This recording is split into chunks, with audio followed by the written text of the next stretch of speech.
Salutations aux Tanuki rôlistes. Bienvenue pour un nouveau chapitre des aventures palpitantes de Chaiton Arrow, notre Dreamcatcher préféré. Avant de reprendre, faisons un résumé des récents événements pour nous remettre dans l'ambiance. Résumé des derniers événements. Après la victoire spectaculaire des Buffalo de Blackwater contre les Raptors de Cedar Rapids, Chaiton a plongé dans une soirée mouvementée chez Max, une fête qui s'est transformée en une suite d'expériences et de découvertes intenses. Voici ce qui s'est passé. Les moments marquants. Victoire de l'équipe. Chaiton, porté par l'énergie de farceur, a brillé sur le terrain, scellant la victoire de son équipe. La fête chez Max. Une soirée débridée où tout le lycée s'est réuni pour célébrer. Chaiton a dansé, bu et a vécu des moments intenses de confrontation émotionnelle. La rencontre avec les cristaux de méthamphétamine. Chaiton a découvert la circulation d'une drogue imprégnée d'énergie de la marche des rêves et des cauchemars. Ce détail troublant l'a suivi toute la soirée. Les jumeaux McGuffin. Sous leur emprise démoniaque, Chaiton et Tiana ont été manipulés, et cette expérience a laissé des séquelles émotionnelles profondes. Le jacuzzi avec Max et Sam, une parenthèse amicale et réconfortante, mais aussi marquée par l'intrusion d'un cristal de méthamphétamine que Max a proposé d'essayer. La décision cruciale. Dans un moment de faiblesse, Chaiton, Tiana, Max et Sam ont décidé de tenter une expérience avec cette drogue. Après une bouffée chacun, leurs perceptions du monde ont commencé à changer. Les couleurs semblaient plus vives, les sons plus intenses, mais derrière cette euphorie se cachait une inquiétante sensation d'être attiré par quelque chose de bien plus sombre et inconnu. Et maintenant? Alors que les effets commencent à s'installer, Chaiton ressent un mélange d'euphorie et de malaise, conscient qu'il vient de franchir une ligne dangereuse. Des visions, des sensations amplifiées et des ombres dans la marche des cauchemars semblent se profiler à l'horizon. Chaiton, que fais-tu? En fait, je pense que je me laisse juste aller à la dérive, en fait. Je suis clairement pas en état de trop me battre, en fait, de rassembler ma volonté, vu les derniers événements qui sont tellement accumulés depuis les derniers jours. Même s'il y a eu des bons moments, des très bons moments, mais c'est vrai que là, la fête a pas forcément tourné comme Chaiton l'espérait. Rien qu'en fait, le passage avec les McGuffin, ça l'a beaucoup marqué, de se sentir ainsi manipulé, Tiana et lui, entre les mains de Savannah et de Brony, ça pèse lourd sur Chaiton. Puis bon, surtout en plus avec Brody, là, sentir Brody en lui, ça, waouh, une expérience qu'il est pas prêt d'oublier, malheureusement. Il aurait limite envie de se laver les yeux à la javel, mais le problème c'est que ça s'est passé, et c'est que même s'il en est honteux, d'une certaine façon, il a aimé ça. Et du coup, cette drogue aussi, le fait que c'est clairement un Spirit Coyote qui a vendu ça. Sauf que visiblement Max, il en a récupéré aussi. Et c'est une décision d'essayer, de voir vraiment par. Est-ce que c'est pas trop jouer avec le diable tout ça, mais au final tant pis, ils ont fait ce choix et je pense que Chaiton se laisse complètement emporter par le courant et ne sachant pas où tout cela va l'amener.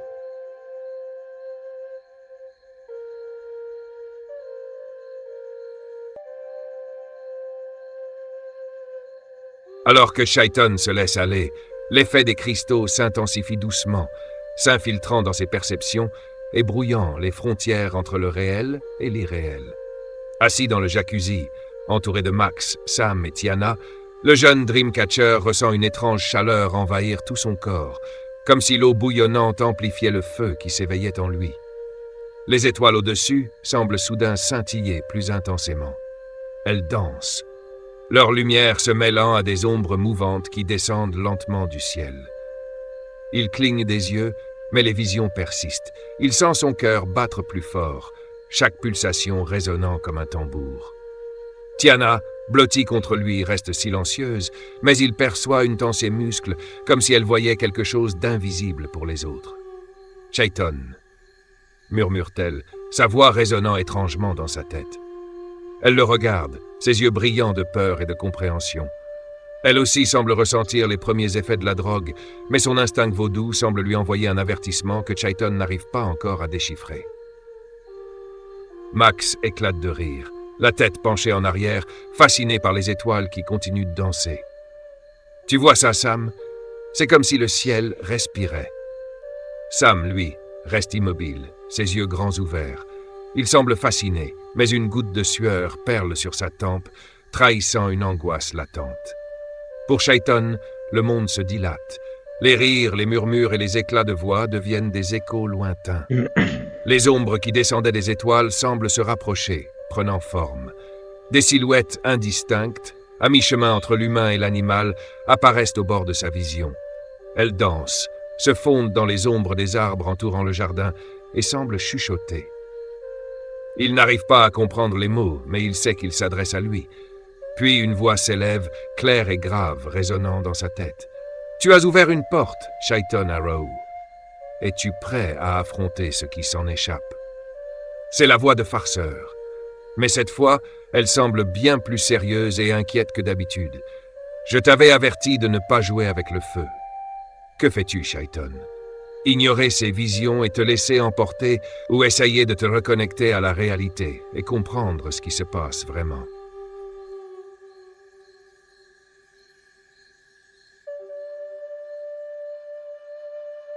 Ben, en fait, au début, je me laissais complètement dériver à travers tout cela. Et en fait, j'étais assez intrigué par ces silhouettes indistinctes entre humain et animal qui dansaient dans l'ombre des arbres. J'avais peut-être à un moment donné eu envie de les rejoindre.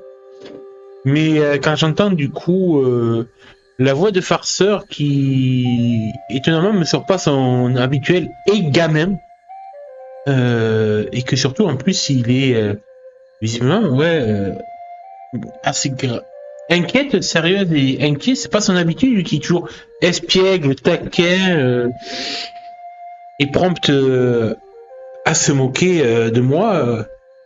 Là, j'avoue que c'est la première fois que je l'entends avec une telle gravité dans la voix. Et du coup, je pense que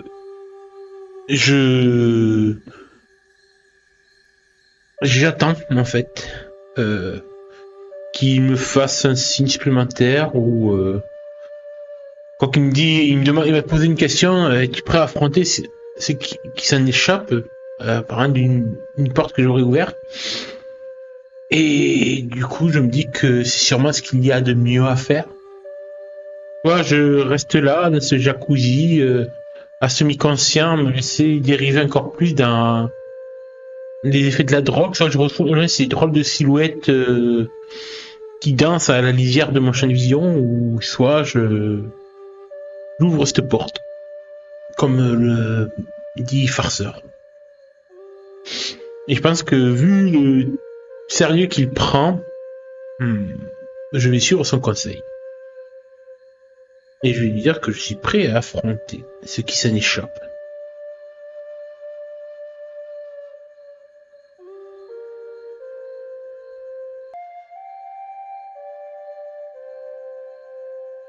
Alors que Chayton prend sa décision, un silence lourd semble s'installer autour de lui, malgré les rires et les éclats de voix de Max et Sam. Le monde entier paraît ralentir, et les silhouettes indistinctes à la lisière de sa vision cessent leur danse, comme si elles attendaient quelque chose. Farceur reprend, sa voix grave résonnant dans l'esprit de Chayton. « Très bien, gamin. Mais souviens-toi, une porte ouverte ne se referme pas facilement. Ce que tu verras, ce que tu affronteras pourrait changer la façon dont tu te vois, dont tu vois ce monde. Es-tu vraiment prêt ?» Chayton, l'esprit toujours embrumé par les effets des cristaux, serre les poings, luttant pour rassembler son courage. « Je suis prêt. » À ces mots, le monde autour de lui bascule. Le bruit de l'eau qui bouillonne, les rires de ses amis et même le contact de Tiana contre lui disparaissent, comme aspirés par un vide immense. Le jardin de Max s'efface, remplacé par un paysage étrange et onirique. Les étoiles dans le ciel se multiplient, formant des constellations mouvantes qui semblent raconter une histoire ancienne et incompréhensible. Les silhouettes mi-humaines, mi-animales avancent maintenant vers Chaiton, leur forme devenant plus nette. Ce sont des figures familières, mais légèrement distordues. L'une d'elles ressemble à son grand-père Big Arrow, mais avec un regard plus intense, presque sauvage. Une autre porte les traits de Tiana, mais sa peau semble scintiller comme une constellation.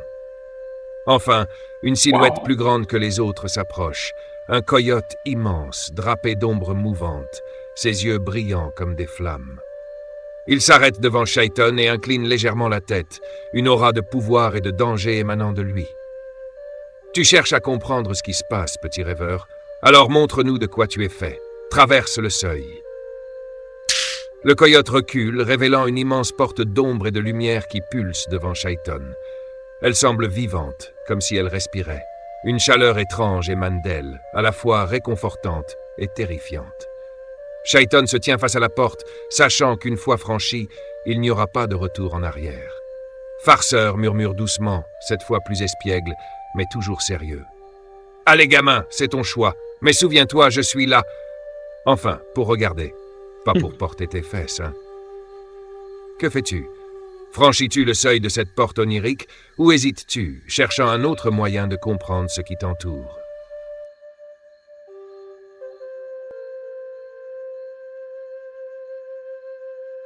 Je reste décontenancé en fait face à ce coyote immense que j'ai jamais vu. Très impressionnant en fait. Je ressens même peut-être un frisson de peur et de terreur en le voyant, et puis je vois cette immense porte d'ombre et de lumière qui m'indique. Je sais pas du tout en fait quoi faire. Je jette un regard vers Farceur pour comme si j'attendais de lui une réponse, des explications à tout cela, tout en ne quittant pas en fait du coin des yeux le coyote qui me fait vraiment frissonner.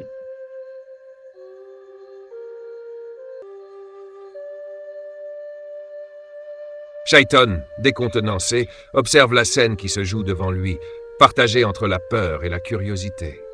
L'immense coyote, drapé dans des ombres mouvantes, demeure immobile, mais son regard ardent semble transpercer Chaiton jusqu'à son âme. L'aura qu'il dégage est écrasante, comme si son existence seule était un défi lancé au monde. Farceur, toujours sous sa forme espiègle et plus petite, se tient à distance prudente. Contrairement à son habitude, il n'intervient pas immédiatement, observant la scène avec une lueur inhabituelle dans les yeux. « Pourquoi tu hésites, petit ?»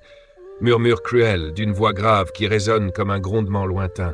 « Tu portes en toi des ombres plus grandes que tu ne l'imagines. Cette porte, elle ne fait que révéler ce qui sommeille déjà.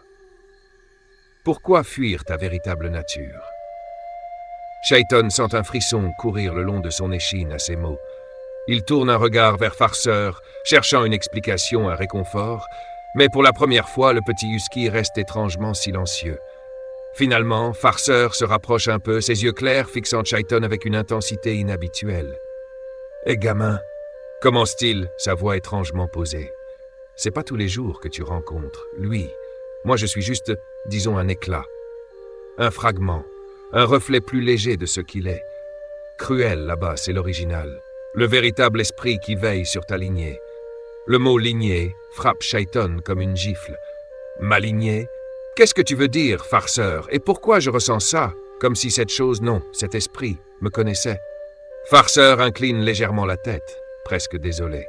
« Parce qu'il te connaît, gamin. Bien plus que ce qu'il te connaît toi-même. Il a veillé sur ton père, et bien avant lui, sur d'autres de ton sang. Moi, je suis là pour te guider, moi, pour que tu trouves ta voie. Mais Cruel, lui, il veut que tu suives la voie de ton père. » Chaiton, le souffle court, fixe à nouveau Cruel. L'immense coyote incline la tête, un sourire carnassier se dessinant sur ses crocs rougeoyants.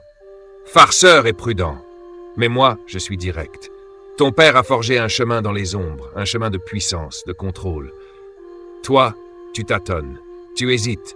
Cette porte, Chaiton, elle te montrera ce que ton père a vu. Elle te guidera. Si tu es assez fort pour l'ouvrir, tu es assez fort pour me suivre. » Les mots frappent fort, mais quelque chose dans l'attitude de Cruel glace Chayton. L'assurance de l'esprit, son sourire, son aura de domination, tout cela réveille des souvenirs enfouis de son enfance, de moments où il voyait son père se tenir de cette même manière imposante et distante. Farceur se place entre Chayton et Cruel, brisant brièvement leur échange visuel. « C'est toi qui choisis, gamin. Mais sache une chose, ouvrir cette porte, c'est embrasser les ombres. Une fois que t'as fait ce choix, impossible de revenir en arrière. Moi, je suis là pour te guider, mais si tu deviens comme lui... » Cruel gronde doucement, son ton moqueur. Comme lui, un homme qui a marqué son monde, qui a transcendé les lois du rêve et du cauchemar. Ce serait un honneur. N'écoute pas Farceur, il est jeune, encore naïf. La porte pulse doucement, appelant Chayton. Il sent en lui une lutte intérieure entre la tentation d'embrasser ce pouvoir et la peur de se perdre. La voix de Cruel résonne à nouveau, grave et hypnotique. « Alors, qu'est-ce que tu fais, petit rêveur? Tu ouvres la porte ou tu restes enfermé dans tes doutes? » Que décide Chayton?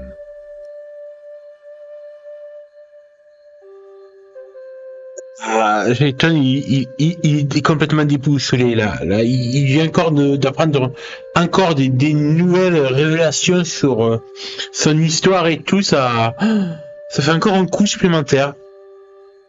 Et il a du mal à garder pied. Il a envie de tomber à genoux en fait et de juste pleurer pour lâcher toute la pression qu'il accumule en lui depuis des semaines, presque mois, où ça n'a pas été, ça n'a été que crescendo d'émotion sur émotion. C'est dur, là, psychologiquement dur. Et puis ce nouveau venu, ce Cruel, ce coyote en fait, très semblable à Farceur dans son apparence, dans sa véritable apparence, mais beaucoup plus grand, au plein de jeux sombres comme les ombres, ses yeux rougeoyants, ses crocs rougeoyants, et cette voix qui résonne et qui, en fait, quand il parle, je trouve qu'il a les mêmes intonations de voix que mon père. C'est ça qui me perturbe le plus.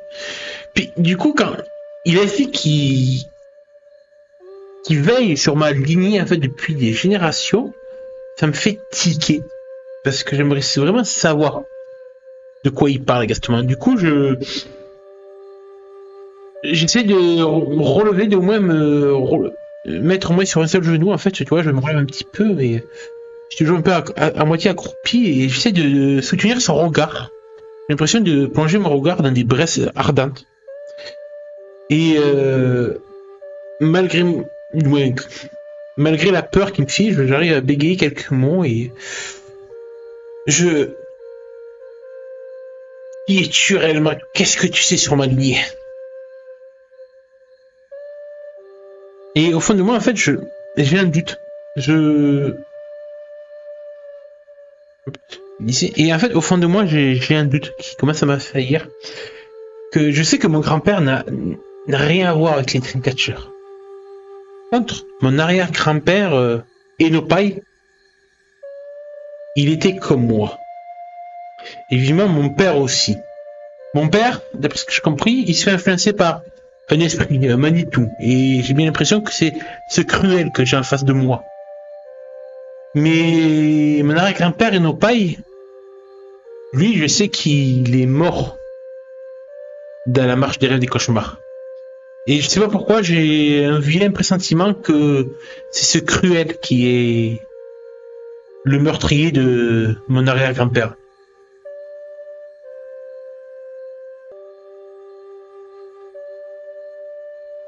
Chayton, à genoux, vacille sous le poids des révélations.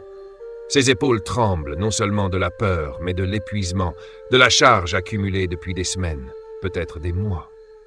Face à lui, Cruel demeure immobile, imposant, ses yeux de braise fixant intensément le jeune homme, comme s'il pouvait lire jusqu'au plus profond de son âme. Farceur, lui, reste à distance, toujours dans son rôle de spectateur prudent. Mais une certaine tension est palpable dans ses gestes, une nervosité inhabituelle. Il observe Chayton d'un œil attentif, mais ne dit rien. Quand Chayton, avec un effort monumental, soutient le regard de Cruel et pose sa question, la silhouette du grand coyote se met à bouger. Il avance de quelques pas, chaque mouvement empreint de puissance et d'élégance. Sa voix, profonde et vibrante, résonne à nouveau, chaque mot chargé de gravité.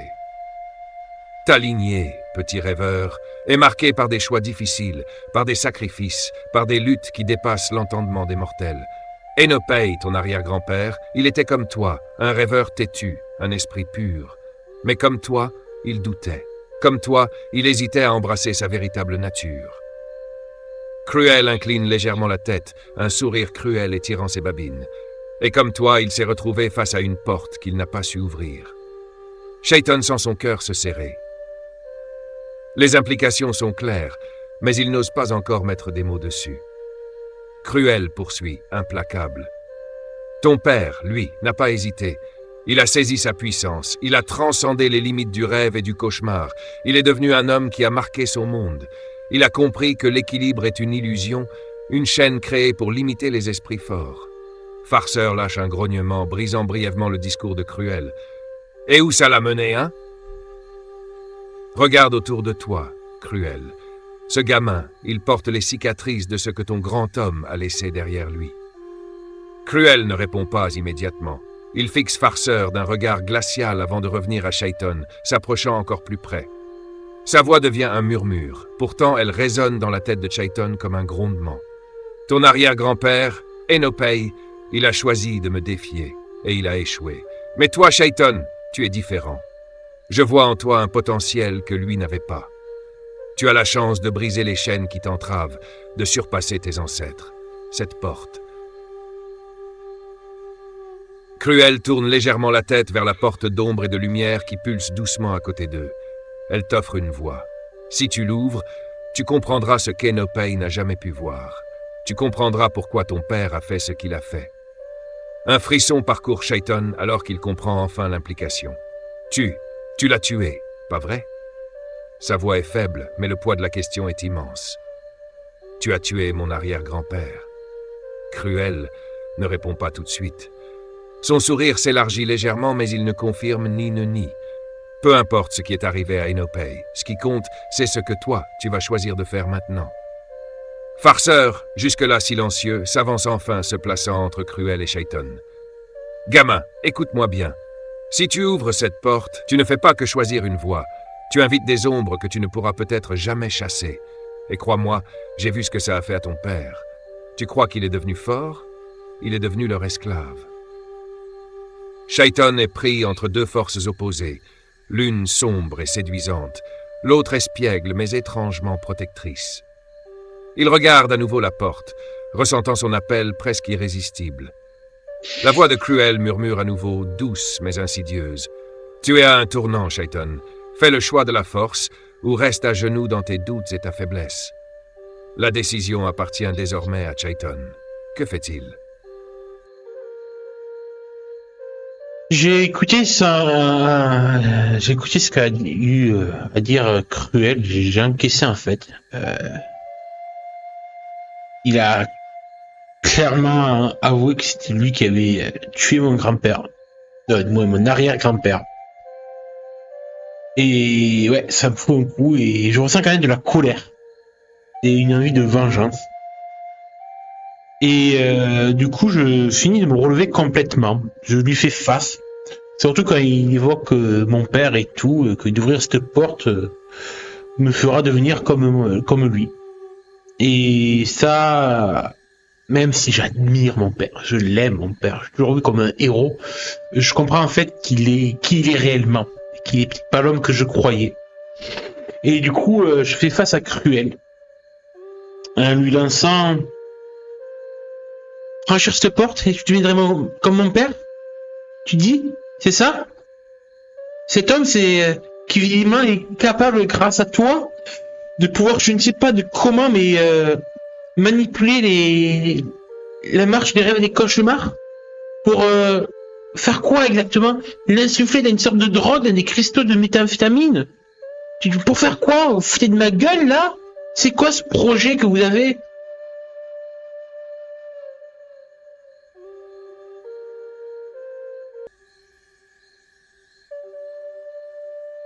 Chayton, debout, face à Cruel, serre les poings. La colère bouillonne en lui, alimentée par les révélations, par la vérité qu'il refuse encore pleinement d'accepter. La silhouette de Cruel le domine, imposante, et pourtant Shaiton trouve la force de le défier, de poser ses questions, d'exiger des réponses. Le coyote immense lève la tête, et dans un mouvement fluide et surnaturel, sa forme commence à se disloquer. Les ombres qui composaient son corps tourbillonnent, s'effacent, pour révéler à l'intérieur un visage familier, celui de son père. « Papa !» Shaiton murmure, la voix tremblante. Le visage de son père est là, souriant, mais ce sourire est différent. C'est un sourire chargé de malice, de puissance, et quelque chose de plus sombre. Shaiton fait 2 pas en arrière, incapable de croire ce qu'il voit. « Oui, mon fils », dit la voix de son père, qui semble résonner à la fois dans l'air et dans l'esprit de Shaiton. « Moi aussi, j'ai hésité, moi aussi j'ai douté, comme toi. Mais Cruel m'a montré la vérité. » Les yeux de Shaiton s'écarquillent et il sent son souffle s'accélérer. La vérité? Il serre les dents. La vérité, c'est que tu es devenu un monstre. Tout ce que tu as fait, ces cristaux, cette drogue, tu es prêt à détruire des vies. Tout ça pourquoi? Pour du pouvoir? Son père ne vacille pas, ne montre aucune trace de culpabilité. Au contraire, il avance lentement vers Shaiton, une main tendue. Le pouvoir est la clé, Shaiton. La peur n'est qu'une illusion. Les cauchemars, ils ne nous contrôlent que tant que nous les laissons faire. Moi, je les ai domptés, je les ai transformés en force. Et toi, tu peux faire pareil. Avec Cruel pour te guider, avec moi à tes côtés, il n'y a rien que nous ne puissions accomplir. Shaiton recule encore, mais il sent ses jambes trembler. La voix de son père est si persuasive, si séduisante. Regarde autour de toi, Shaiton, cette ville, cet endroit, tout cela peut être à nous. Imagine ce que tu pourrais devenir. Les rêves, les cauchemars, ils ne seraient plus des choses que tu redoutes, mais des outils entre tes mains. Prends ma main, mon fils. Embrasse ce que tu es destiné à être. Shaiton regarde la main tendue de son père.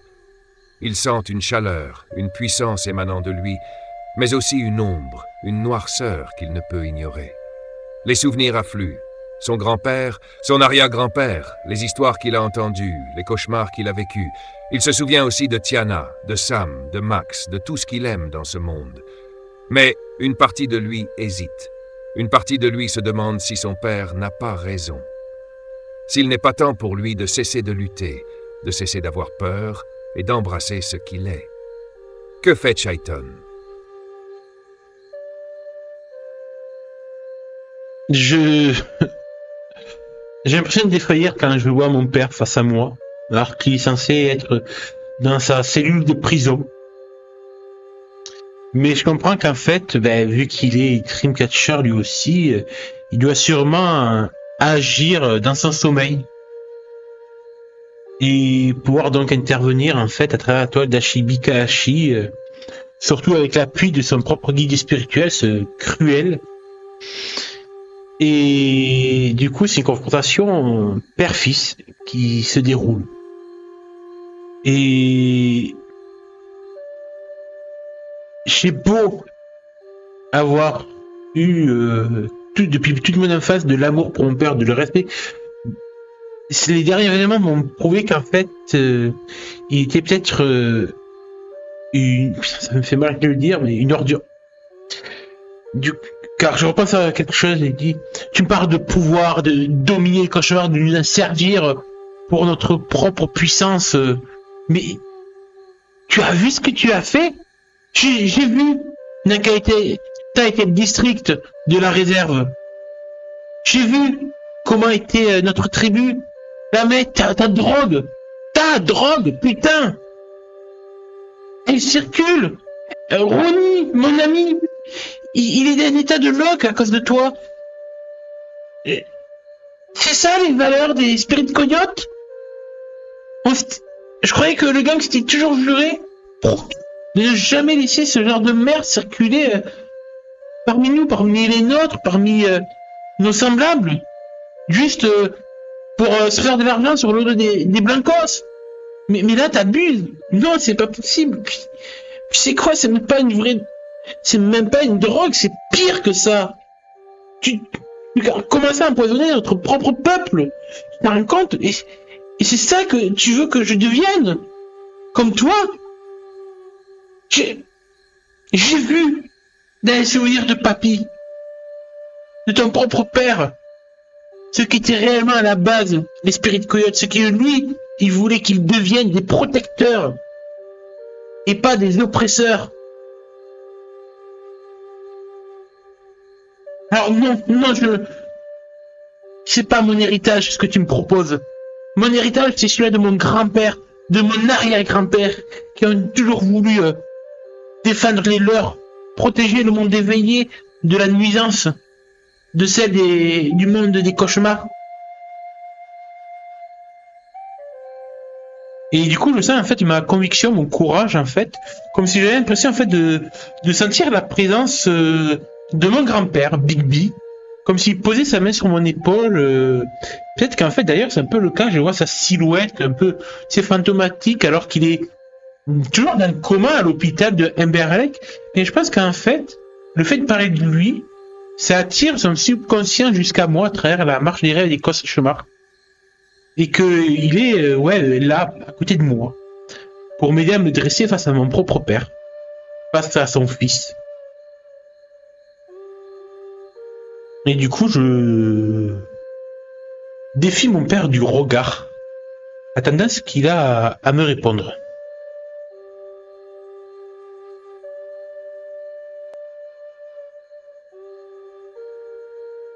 Sous l'ombre massive de la porte d'ombre et de lumière, Shaiton, vacillant, trouve une force nouvelle dans sa colère, son amour pour ses amis et les souvenirs de son grand-père. La silhouette de son père, mi-humaine, mi-Manitou, est à la fois terrifiante et accablante.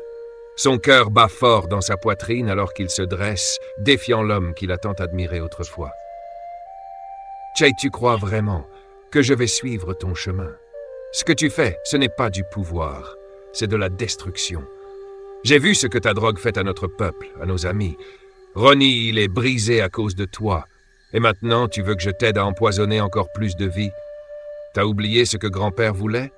Ce que les Spirit Coyotes étaient censés être? Des protecteurs, pas des oppresseurs. Shaiton serre les poings, et à cet instant, il sent une chaleur réconfortante sur son épaule. Il tourne légèrement la tête et aperçoit une silhouette floue, presque éthérée. C'est son grand-père Big, une présence spectrale, une encre dans le tumulte de ses émotions. Sa force vacillante se raffermit. Mais son père, toujours sous cette apparence mi-cruelle, mi-humaine, éclate d'un rire glacial. Les flammes dans ses yeux s'intensifient alors qu'il avance d'un pas. « Père, tu oses me défier, garçon. Tu n'as aucune idée de ce que ça implique. Tu parles de protection, de noblesse, mais tu es aveugle. Ce monde ne pardonne pas. C'est écraser ou être écrasé. Tu crois que ton grand-père t'aidera? Il n'a pas pu protéger Enapai, et il n'a pas su me protéger non plus. Je suis devenu ce que j'ai dû être pour survivre. » Il lève une main et soudain, l'air autour de Shaiton se trouble. Une vision se forme devant lui. Le jacuzzi où se trouvent Tiana, Sam et Max apparaît. Leurs corps sont agités de violentes convulsions, leurs visages crispés par la douleur, leurs yeux révulsés. L'eau bouillonne comme si elle était hantée par une énergie sombre et maléfique. Regarde-les, Shaiton. Tu veux les sauver? Tu veux être leur héros? C'est simple. Franchis cette porte. Accepte ce que tu es. Prends ta place à mes côtés. Je peux les libérer de leurs cauchemars ou les laisser sombrer. À toi de voir. Il pointe vers la porte d'ombres et de lumière. Les battements de cœur de Shaiton s'accélèrent et son souffle devient court. Il sent sa gorge se nouer en voyant les spasmes de Tiana, la douleur sur le visage de Max, les larmes dans les yeux de Sam. Et cette Toussaint. Une honte pour notre lignée. Tu n'es déjà pas à la hauteur, et maintenant tu t'entiches d'une fille qui n'a rien à faire avec nous. Elle te fait faiblir, Shaiton. Elle te détourne de ce que tu dois être. Moi, je peux t'ouvrir les yeux. Je peux te rendre fort. Le regard de Shaiton se tourne vers son grand-père spectral. Il cherche désespérément une réponse, une direction. Big, bien qu'éthéré, lui adresse un sourire triste mais déterminé. Il semble murmurer sans émettre de son. « Suis ton cœur, pas leur chaîne. » La tension est palpable, l'air semble lourd, saturé d'électricité. Tout repose sur ce moment. « Père, alors, qu'est-ce que tu choisis, garçon? Ton héritage, ta lignée et leur salut, ou leur perte et ta propre faiblesse? » Shaiton serre les dents. Les larmes menacent de couler, mais il les retient. Que fait-il? J'ai un regard horrifié face à la scène que mon père calme montre. Et je comprends en fait que Tiana, Sam et Max sont en train de faire une overdose dans le jacuzzi à cause de la drogue. Et je comprends que si je veux les sauver, je dois agir vite. Et sans perdre une seule seconde. Et c'est là qu'en fait, je vais me tourner vers Farceur. Car je repense en fait à ce moment-là au match de football là contre les Raptors. Et à ce moment où j'ai perdu connaissance à cause d'une crise de narcolepsie et où du coup Farceur s'est glissé dans mon corps pour en prendre le contrôle temporairement et m'aider en fait à remporter le match. Et je me dis qu'en fait ça peut peut-être aller dans les deux sens. En fait, j'en ai même la confirmation quand je vois du coup là dans la marche des rêves et des cauchemars que du coup mon père peut se faire recouvrir par son Manitou, par son guide spirituel, comme une sorte de symbiote. Je me dis que je peux peut-être faire de même en fait, de me lier à Farceur. C'est vrai que j'ai toujours eu des doutes sur sa sincérité et tout, sur la confiance que je peux avoir en lui. Même Papa Legba m'avait mis en garde contre lui. Et en fait, quand je le vois du coup maintenant cruel face à moi, qui est clairement un Manitou, qui ressemble quand même pas mal à la forme véritable de Farceur, je comprends que Farceur lui aussi est un Manitou, un démon, un esprit malin. Et c'est vrai qu'il y a tellement de légendes amérindiennes qui parlent de ces créatures espiègles et retors que c'est sûrement le cas.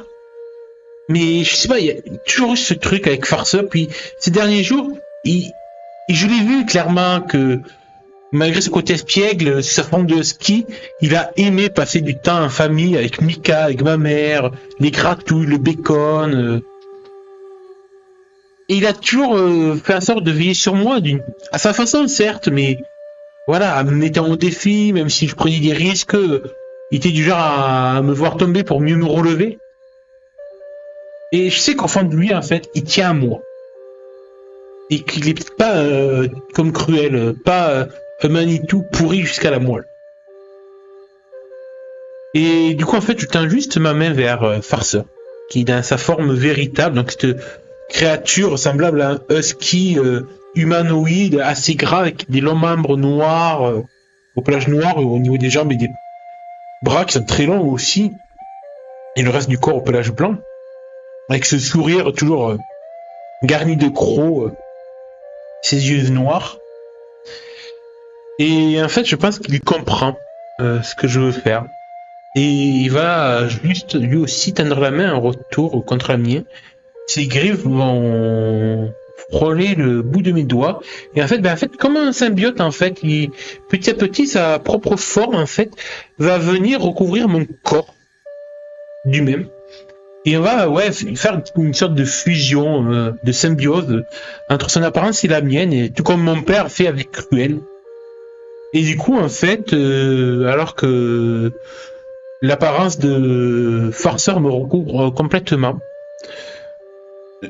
je fais face à mon père et en fait ma voix et celle de Farceur m'ont résonné en symbiose et du coup je vois mon père et je lui dis je ne serai jamais comme toi, quitte à ce qu'on se batte ici maintenant, je préférerais sauver mes amis que de te suivre. Et je pense qu'en fait Farceur je vais faire sentir en fait Farceur à moi me recouvrant, sortir les griffes, un signe de défi face à Cruel, en attendant sa réaction. Mais je suis prêt à me battre contre mon propre père à ce moment précis.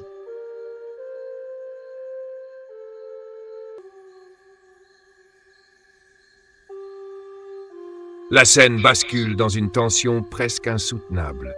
Alors que Chaiton tend la main vers Farceur, il ressent une énergie froide et puissante, mais étrangement réconfortante, envahir son corps. Farceur, dans sa forme véritable, esquisse un sourire effilé, révélant ses crocs, tandis que son pelage sombre et luisant se répand comme une ombre vivante sur Chaiton. Leur fusion est fluide, presque naturelle, et pour la première fois, Shaiton ressent une force nouvelle bouillonner en lui, une union parfaite entre sa détermination humaine et la ruse surnaturelle de farceur. Quand il parle, sa voix est double, un mélange harmonieux de son timbre grave et de celui espiègle rauque de farceur. Farceur. Je ne serai jamais comme toi. Ton pouvoir pue la corruption, la manipulation et l'égoïsme. Moi, je me bats pour mes amis, pour ma famille et pour ce que signifie vraiment être un coyote. Si tu veux m'arrêter, viens, mais sache que je ne te laisserai pas les détruire. Le regard de son père se durcit, ses traits se tordent en une expression de colère mêlée de dédain. Cruel, enveloppant son corps comme une seconde peau, rugit d'un son guttural qui semble faire trembler la toile d'Achibikahashi. Tu crois pouvoir me défier, garçon? Tu n'es qu'un enfant jouant à des jeux qui le dépassent. Cette force que tu ressens, elle n'est rien comparée à la mienne. Mais puisque tu insistes, voyons combien de temps tu tiens. Le sol autour de Shaiton commence à se fissurer, révélant des crevasses d'où s'échappent des volutes de fumée noire. Cruel bondit avec une vitesse surhumaine, ses griffes rouges fendant l'air pour tenter de frapper Shaiton. Mais celui-ci, désormais en symbiose avec Farceur, esquive d'un mouvement gracieux et rapide, ses nouveaux réflexes dépassant ce qu'il croyait possible. Farceur, dans l'esprit de Shaiton. Bien joué, gamin. Maintenant, écoute-moi. Il est rapide, mais pas aussi rusé. Reste en mouvement, utilise son orgueil contre lui. Je te couvre. Le combat éclate dans un tourbillon de griffes, d'ombre et de lumière. Shaiton, fusionné avec Farceur, répond aux attaques de son père avec une agilité féline, chaque esquive et contre-attaque renforçant sa détermination. Mais au fond de lui, il sait que ce combat n'est pas simplement physique. C'est une lutte pour son identité, pour son âme et pour ceux qu'il aime. Entre deux échanges, Shaiton aperçoit la vision de ses amis dans le jacuzzi, leurs convulsions s'intensifiant. Une peur viscérale le traverse, mais il sent la voix de Farceur dans son esprit, un murmure espiègle mais encourageant.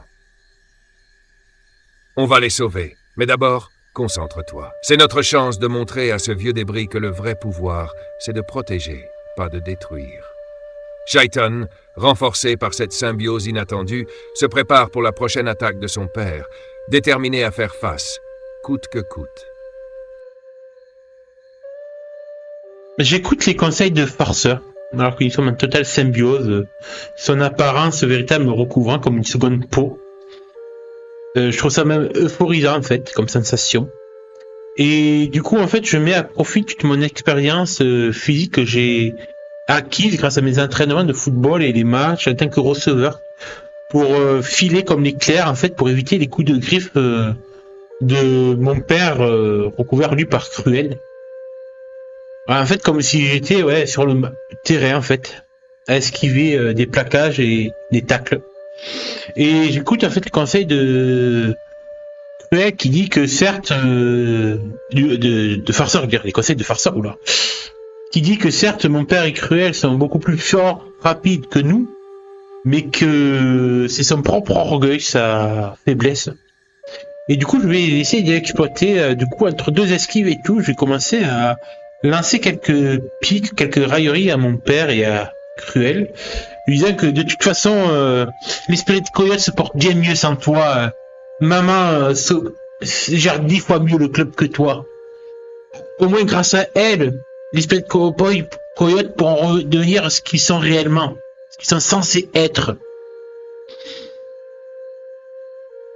Puis même Dick, même tonton fait un meilleur job que toi. Puis tu sais, dans le club, personne pense réellement à tes directives de merde.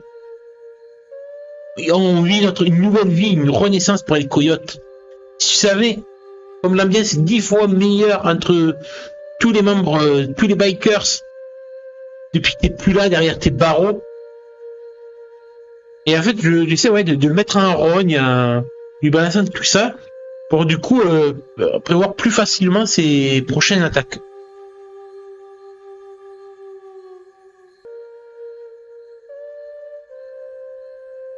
Sous la symbiose avec Farceur, Shaiton ressent une puissance inédite parcourir son corps, une agilité surnaturelle qui amplifie ses talents d'athlète.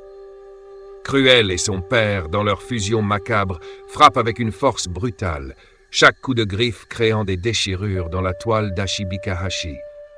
Mais Chaiton esquive avec une grâce instinctive, ses mouvements rappelant ceux d'un receveur esquivant les plaquages sur un terrain de football. Farceur dans l'esprit de Chaiton espiègle. « Voilà, gamin, reste fluide, reste rapide !» et continue de le provoquer. Sa fierté, c'est son talon d'Achille. Plus il se concentre sur sa rage, moins il réfléchit. Entre deux esquives, Chaiton se redresse légèrement, un sourire en coin se dessinant malgré lui sur son visage recouvert de l'apparence de farceur. Il fixe son père et ses mots frappent plus fort que ses esquives. « Tu sais quoi, vieux ? Depuis que t'es enfermé, les Spirit Coyotes se sont enfin relevés. Avec Enola, le club a retrouvé ce qu'il avait perdu depuis des années. Et Dick, lui au moins, il inspire le respect, pas la peur. Franchement, t'étais qu'un boulet. Même en prison, t'as pas su lâcher prise. Tu veux comme je parle à mon père. détruire ce que t'as même pas su protéger. Chaque pic touche son but, et Cruel rugit à travers son père, les deux se jetant en avant avec encore plus de violence. Mais leur colère les rend moins précis, leurs mouvements plus prévisibles. Farceur, dans l'esprit de Chaiton, ricane avec un enthousiasme presque contagieux. Farceur. Magnifique. Continue comme ça, gamin. Il est sur le point de péter un câble. Reste concentré et prépare ton coup. Chaiton voit une ouverture se former, un moment où son père, enragé, frappe avec trop de force et déséquilibre leur posture. C'est l'instant parfait pour passer à l'offensive ou trouver une stratégie pour le déstabiliser davantage. Farceur, allez, c'est maintenant ou jamais. Frappe vite, frappe juste, ou improvise comme un vrai coyote. Résolution du combat. Pour conclure cette confrontation, fais un jet d'approche en utilisant une approche qui reflète ton choix stratégique. Force et passion pour un coup direct, ruse et audace pour un mouvement déstabilisant. Résilience et calme pour attendre la contre-attaque. Selon ton score, le combat prendra une tournure décisive. Tu peux aussi décrire l'action que tu envisages avant de lancer les dés.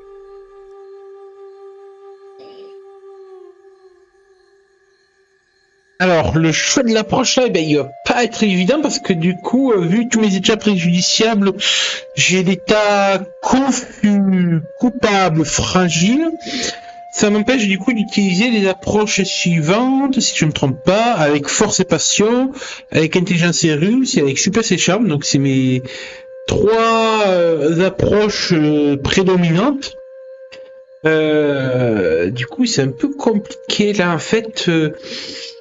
Je pense que je vais y aller en fait avec comme approche un lâcher prise en fait, me laissant vraiment aller. Ouais, en fait je me laisse guider en fait complètement par Farceur, par cette fusion, cette symbiose que j'ai avec lui. Et du coup j'essaye pendant un court instant d'oublier tous mes soucis, de les évacuer en fait avec un seul coup. Vraiment c'est un soupir profond et qui va accompagner mon coup sur en direction de mon père. Du coup, je vais faire mon jet avec l'approche à la chambrée.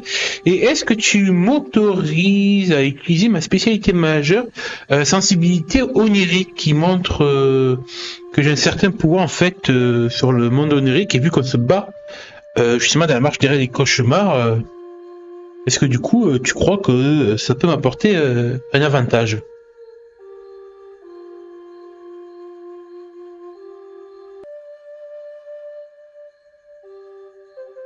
Ton raisonnement est solide, et ta spécialité Merci. majeure, sensibilité onirique, est en effet pertinente ici.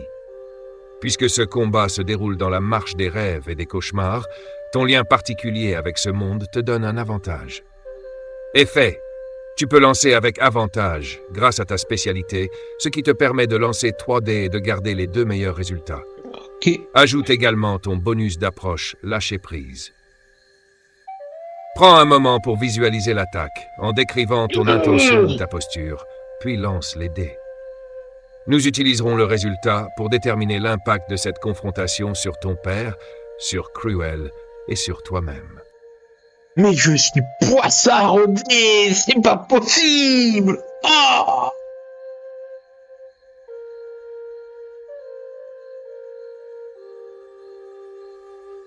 c'est pas beau. Bah écoute, écoute, je lâche prise même avec l'avantage, en fait, je fais un vilain score de 4, ce qui est un échec complet. Du coup, là, je t'avoue, je me suis désabusé, là. J'enchaîne échec sur échec depuis les 2 dernières parties, c'est affreux. Je te laisse me dire, en fait, comment ça se passe.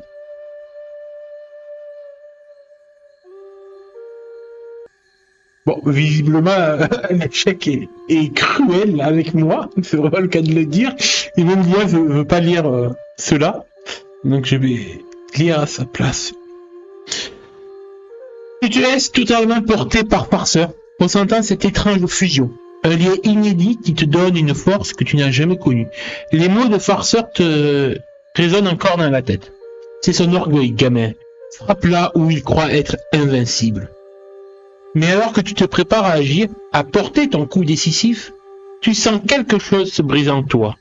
Ta fatigue accumulée, le poids émotionnel des derniers jours, tes luttes et cette constante lutte pour te prouver à toi-même que tu n'es pas comme ton père, tout s'effondre. Tu charges, malgré tout, ta silhouette recouverte de l'énergie de Farceur, mais ton esprit vacille au dernier moment. Cruel, lui, ne vacille pas. Il te saisit au vol d'une patte immense, te plaquant violemment au sol onirique. L'impact coupe le souffle, et pour la première fois, tu ressens la véritable supériorité écrasante de ton père et de Cruel. Cruel ricane, s'exclame. Tu es joué dans le cours des grands, petit chiot. Mais regarde-toi, incapable de porter un coup, même avec ce misérable farceur pour te guider, tu n'es rien. Ton père, désormais parfaitement fusionné avec Cruel, s'avance. Son regard est une flamme vive, son sourire cruel et sans pitié. Il se penche vers toi, son visage humain se superposant à celui de Cruel et murmure. Regarde, Shaiton, tu as le pouvoir, mais tu n'as pas la volonté. Tu es faible, comme ton grand-père l'était, et je vais te montrer ce que devient un faible face à quelqu'un comme moi. Il te soulève d'une seule main, te tenant à bout de bras. Tu te débats, mais en vain. Tu ressens une douleur cuisante, une pression croissante dans ta poitrine, comme si quelque chose en toi se fracturait. Farceur, pour la première fois, semble désorienté. Sa voix, pourtant si sûre d'elle, se fait plus hésitante dans ton esprit. Gamin, accroche-toi, je vais trouver une solution, mais tu dois tenir. Tiens bon, bordel! Ton père sourit d'un air malsain avant de te jeter violemment contre la porte de lumière et d'ombre. L'impact te coupe à nouveau le souffle, mais pire, tu sens que cette porte commence à céder sous ta pression, comme si elle voulait t'engloutir. Conséquences mécaniques. Dégâts émotionnels. Prends 2 points de dégâts émotionnels, car l'échec te brise psychologiquement face à ton père. État préjudiciable. Ajoute un état terrifié, car tu es confronté à l'immense pouvoir de Cruel et de ton père. Choix narratif. La porte commence à s'ouvrir sous ton corps. La prochaine action déterminera si tu y es aspiré ou si tu trouves une manière de t'en détourner. Quelles sont tes pensées, Shaiton? Vas-tu céder ou trouver en toi une ultime force pour résister? Oh! Alors, déjà, on va mettre ma fiche à jour. Alors, l'état terrifié, je le coche. Étant donné que j'étais déjà à 3 dégâts émotionnels, que du coup 2, ça me fait dépasser mon seuil, je coche un autre état préjudiciable. Ce qui fait que j'ai rempli tous mes états préjudiciables. Et du coup, quand en fait ça se passe en termes de jeu, dans le PBTD, dans le Proposed by Tanuki, on tombe dans inconscient, hors de combat. Ça pue pour moi.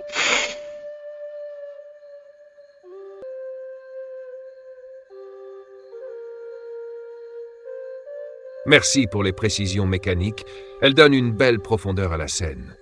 Voici comment cela pourrait se dérouler. Alors que tu es projeté contre la porte, ton esprit vacille, s'effrite sous le poids écrasant de l'échec et de l'emprise de ton père et de Cruel. Ton corps lâche et tu sens ton lien avec la réalité s'amenuiser. Les mots de Farceur résonnent faiblement comme à travers un brouillard. Tiens bon, gamin, tiens bon. Mais même Farceur semble impuissant face à la force écrasante de Cruel et à ta propre fatigue. Ton esprit cède, plongeant dans une obscurité totale. Ton souffle s'arrête dans ce monde onirique et ton corps semble glisser au-delà de la porte, attiré par son vortex d'ombre et de lumière. Cruel éclate d'un rire triomphant. Regarde-le, incapable de soutenir la lignée. Je t'avais prévenu, farceur, que ce petit n'était pas à la hauteur. Et maintenant, il n'est plus qu'un souvenir. Ton père s'approche de la porte, prêt à achever ce qu'il a commencé, mais c'est là que Farceur, toujours présent en toi, s'élève. Dans un hurlement primal, Farceur brise temporairement la symbiose avec toi, se détachant brutalement pour se dresser face à Cruel. Oh. Sa forme véritable semble grandir, se tordant dans des volutes d'énergie pure, ses crocs luisants et ses griffes prêtes à se battre. Il fait face à Cruel, hurlant avec une fureur que tu n'as jamais entendue. Tu ne le toucheras pas, vieux chacal. C'est mon humain. Tu perçois faiblement ce qui se passe, comme un spectateur éloigné, flottant dans le vide. Farceur attaque Cruel avec une fureur désespérée, griffe contre griffe, croc contre croc. La bataille est brutale, une explosion d'énergie onirique qui secoue toute la toile d'Ashibikahashi. Mais tu sens aussi que cette bataille a un prix. Farceur, malgré sa bravoure, est en train de se sacrifier. Il te murmure au-delà des ténèbres où tu dérives, « Gamin, c'est pas fini, mais tu dois te relever et te souvenir de qui tu es. Mon esprit, ma force, sont tiens pour toujours. » Avec un dernier hurlement, Farceur concentre son énergie pour te repousser de la porte, te ramenant en arrière, loin du combat. Tu ressens une déchirure, un vide, et puis soudain tu es projeté hors du monde onirique. Retour dans le monde éveillé. Tu te réveilles violemment dans le jacuzzi, une bouffée d'air brûlant tes poumons alors que tu sors de l'eau. Autour de toi, Tiana, Sam et Max sont également en train de reprendre leur souffle, tout secoué mais en vie. Mais quelque chose en toi a changé. Farceur n'est plus là, pas même sa voix. Conséquence mécanique, 1 dégât émotionnel, aucun supplémentaire, tu es déjà à ton maximum. 2 narratif. Farceur semble s'être sacrifié pour te sauver, laissant derrière un vide étrange dans ton esprit. Mais il t'a légué une part de son pouvoir, bien que tu n'en connaisses pas encore l'étendue. 3 cliffhanger. Cruel et ton père sont toujours là, quelque part, et la porte reste ouverte. Mais à quel prix? Que fais-tu, Shaiton, maintenant que tu es revenu à la réalité?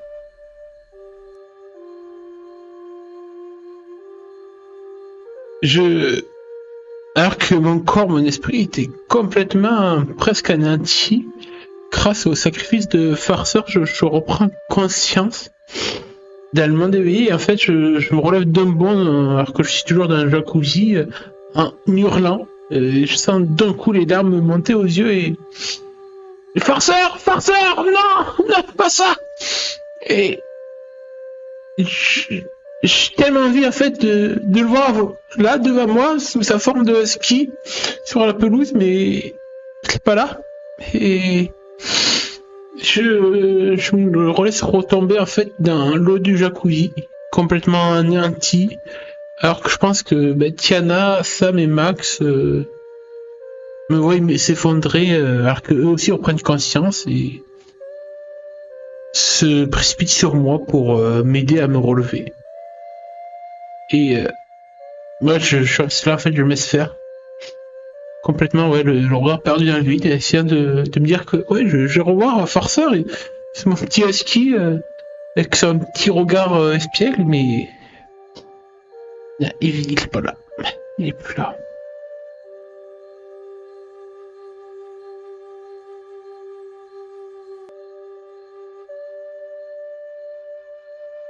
Alors que tu t'effondres dans l'eau, les gouttes du jacuzzi se mêlent à tes larmes. Ton cri déchire la nuit. Farceur, reviens! Farceur, je t'en supplie. Tiana est la première à te rejoindre, ses bras se glissant autour de toi pour te soutenir. Sa voix, douce mais empreinte d'inquiétude, murmure à ton oreille « Shaiton, je suis là, respire. » Sam et Max, encore tremblants, sortent du jacuzzi pour te hisser hors de l'eau. Ils échangent un regard, ne comprenant pas ce qui s'est passé mais sentant l'urgence dans ton état. Tu restes assis sur le bord, les genoux ramenés contre ta poitrine, le regard perdu dans la nuit étoilée. Ton souffle est court, ton esprit épuisé, ton cœur lourd d'un vide que personne d'autre ne peut comprendre. Tiana s'agenouille à côté de toi, posant sa main sur ton épaule, son expression mêlée de peur et de compassion. Dis-moi, qu'est-ce qui s'est passé? Pourquoi tu pleures, Shaitan? Mais les mots ne viennent pas. Seules les étoiles, témoins silencieuses, illuminent la scène. À la prochaine fois.